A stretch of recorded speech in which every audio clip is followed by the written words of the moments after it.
Contentment to me is perilously close to complacency. The dark triad, as it's called, is much commoner in leaders. I think the fear of failure is far more driving than the joy they get from winning. Does extraordinary achievement have a dark side? Can you be driven while also content and of sound mind? I met Alistair Campbell, Tony Blair's former head of communications, who has spoken openly about his battle with depression, and Oliver James, a psychologist, to discuss this. I began by asking them whether success leads to mental health problems. My mother always used to say to me, when I was kind of, restless and troubled and striving and whatever, and she said, why can't you just be content? And I would say, because I don't want to be content. Contentment to me is perilously close to complacency and not thinking there are things that you can do. And I think this point about happiness and mental illness, and there is another way. You talk about looking at things the wrong way around. I think the other thing we do too much is look at all mental illness as being necessarily terrible. Some of the greatest artists, musicians, writers. If you think, I wrote a book about winning recently, which was about sport, business and politics, and what characteristics make somebody want to be a winner and be a winner. And I pointed out, if you take America's greatest president in most people's eyes was Lincoln. Britain's greatest prime minister in most people's eyes was Churchill. Charles Darwin, Florence Nightingale, Marie Curie, all people who had what we would define as mental illness. And I would argue that part of when Charles Kennedy died, for example, and I can remember Shirley Williams and I were doing a tribute thing, and she said, if it hadn't have been for Charles's problem with alcohol, he could have been a great politician. A truly great. And I said, well, hold on a minute. What made him the special politician that he is that he did have these flaws and these faults and these weaknesses that made him a more rounded person. So I don't think we should always see it as bad. I take the view that the sort of people who are prepared to work incredibly hard, which you have to do to be successful, and who are very, very motivated, are a self-selected group of people who are at higher risk of suffering all sorts of problems.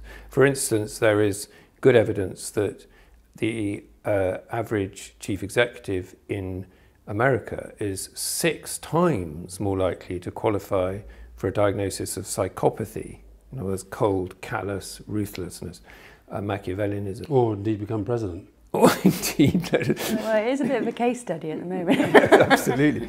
Than the general population, only 1%, versus 6% of CEOs. That's, in the case of business, senior managers in this country, a good study showing they're much more likely to qualify for a diagnosis of narcissism. That was the more Machiavellian.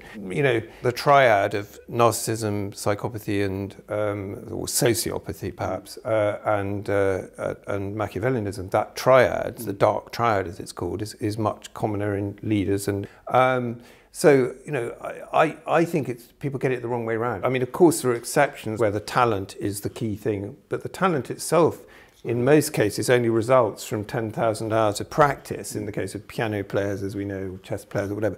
So, in most cases, exceptional achievement is the product of exceptional motivation and drive and hard work. I mean, when you've met all politicians and sportsmen and so on, have you met people that are just content, yet also happy and successful and... No. Have you? No, absolutely. I'm right with Alistair on this. I'm trying to think of something, for example, if I think you look at someone like Arsene Wenger, the Arsenal manager, just look at his face when he's watching a football game. Is he happy? He's absolutely racked. And he actually said, I think a lot of these people in sport in particular, I think the fear of failure is far more driving than the joy they get from winning. But if you see your kids striving for success, how do you guide them, do you think? How do you stop them becoming unhappy? My son wants to be a Premiership footballer and my daughter wants to be a model, so age 12 and 15, so I've completely failed. But I think, how do you deal with it? I think it's got to be about intrinsic rather than extrinsic motivation. So,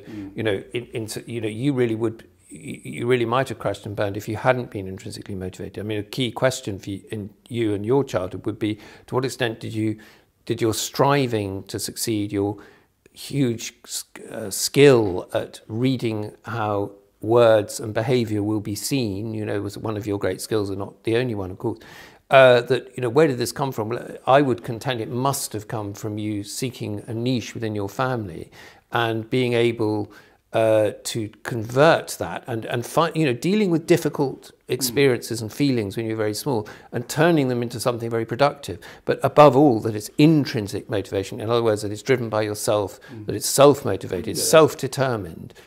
I never felt pushed by my parents. I felt supported, but I didn't feel pushed.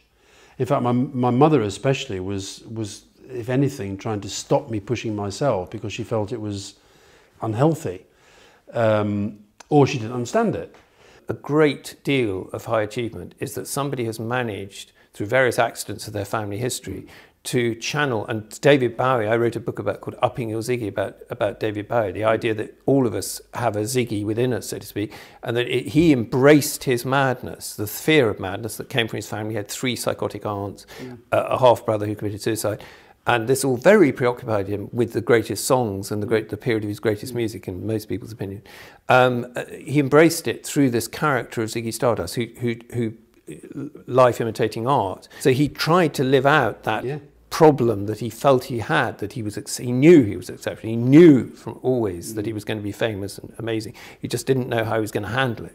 And he actually handled it through inventing this character. And all of us can learn from that. That whole thing about creativity, I think, is incredibly important. I'm not comparing myself remotely to David Bowie or Ziggy Stardust, but the first novel I wrote, called All in the Mind, was it's about my depression, my psychosis, my drink problem, but I'm putting them into different people. Yes. And it ends with a suicide, and I think it's the suicide that I could have done. Yeah. And in a way, I'm doing it, but I'm keeping going.